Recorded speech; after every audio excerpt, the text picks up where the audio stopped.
जय श्री श्याम सभी श्याम प्रेमियों को। तो चलिए श्रीमद् भागवत गीता के 13वें अध्याय का महात्म्य सुनते हैं। श्री महादेव जी कहते हैं, हे पार्वती, अब 13वें अध्याय की अगाध महिमा का वर्णन सुनो। उसको सुनने से तुम बहुत प्रसन्न होगी। दक्षिण दिशा में तुंगभद्रा नाम की एक बहुत बड़ी नदी है। उसके किनारे हरिहरपुर नामक रमणीय नगर बसा हुआ है। वहाँ हरिहर नाम से साक्षात भगवान शिव जी विराजमान है, जिनके दर्शन मात्र से परम कल्याण की प्राप्ति होती है। हरिहरपुर में हरि दीक्षित नामक एक क्षत्रिय ब्राह्मण रहते थे, जो तपस्या और स्वाध्याय में संलग्न तथा वेदों के पारगामी विद्वान थे। उनके एक स्त्री थी, जिसे लोग दुराचार कहकर पुकारते थे। इस नाम के अनुसार ही उसके कर्म भी थे। वह सदा पति को कुवाच कहती थी। उसने कभी भी उनके साथ शयन नहीं किया। पति से संबंध रखने वाले जितने लोग घर पर आते, उन सबको डांटती और स्वयं कामोन्मत्त होकर निरंतर व्यभिचारियों के साथ रमण किया करती थी। एक दिन नगर को इधर उधर आते जाते हुए पुरवासियों से भरा देख उसने निर्जन एवं दुर्गम वन में अपने लिए संकेत स्थान बना लिया।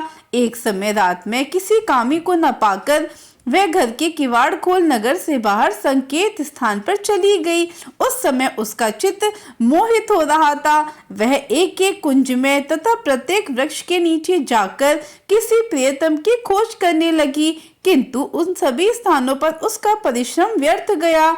उसे प्रियतम का दर्शन नहीं हुआ। वह उस वन में नाना प्रकार की बातें कहकर विलाप करने लगी। चारों दिशाओं में घूम घूम कर वियोग जनित विलाप करती हुई उस स्त्री की आवाज सुनकर कोई सोया हुआ बाघ जाग उठा और उछलकर उस स्थान पर पहुंचा जहां वह रो रही थी। उधर वह भी उसे आते देख किसी प्रेमी की आशंका से उसके सामने खड़ी होने के लिए ओट से बाहर निकल आई।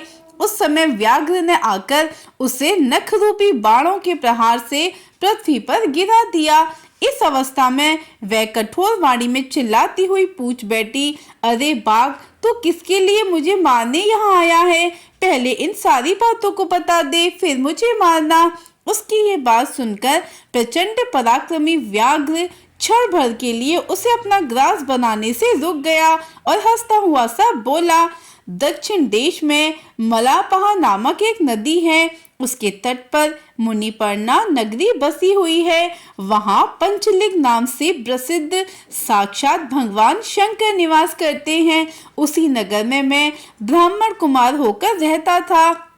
नदी के किनारे अकेला बैठा रहता और जो यज्ञ के अधिकारी नहीं है, उन लोगों से भी यज्ञ कराकर उनका अन्न खाया करता था। इतना ही नहीं, धन के लोभ से मैं सदा अपने वेद पाठ के फल को भी बेचा करता था। मेरा लाभ यहाँ तक बढ़ गया था कि अन्य भिक्षुओं को गालियां देकर हटा देता और स्वयं दूसरों को नहीं देने योग्य धन भी बिना दिए ही हमेशा ले लिया करता था। ऋण लेने के बहाने मैं सब लोगों को छला करता था। तदनंतर कुछ काल व्यतीत होने पर मैं बूढ़ा हो गया। मेरे बाल सफेद हो गए, आंखों से सूझता ही नहीं था और मुख के सारे दांत गिर गए। इतने पर भी मेरी दान लेने की आदत नहीं छूटी। पर्व आने पर प्रतिग्रह के लोभ से मैं हाथ में कुश लिए तीर्थ के समीप चला जाया करता था। तत्पश्चात जब मेरे सारे अंग शिथिल हो गए, तब एक बार मैं कुछ धूर्त ब्राह्मणों के घर पर मांगने खाने के लिए गया। उस समय मेरे पैर में कुत्ते ने काट लिया। तब मैं मूर्छित होकर क्षण भर में पृथ्वी पर गिर पड़ा। मेरे प्राण निकल गए। उसके बाद मैं इसी व्याघ्र योनि में उत्पन्न हुआ।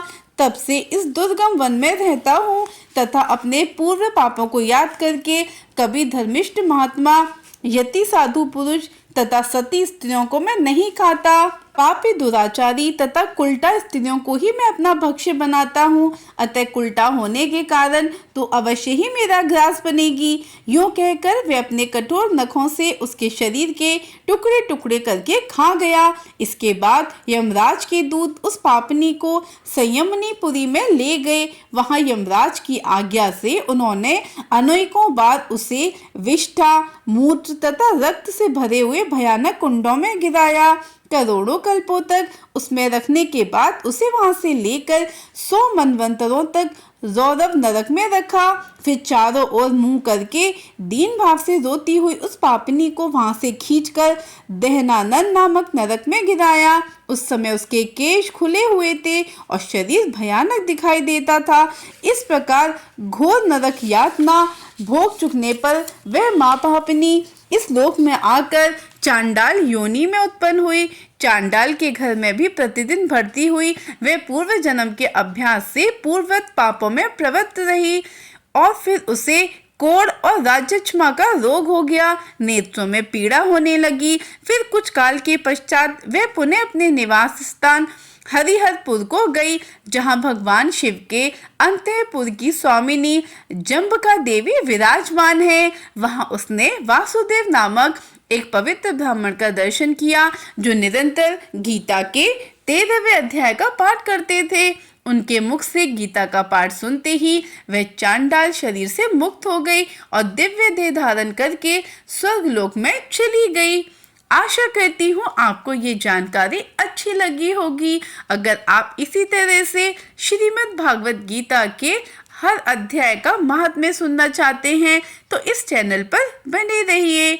जय श्री गणेश, जय श्री श्याम, जय श्री राधे।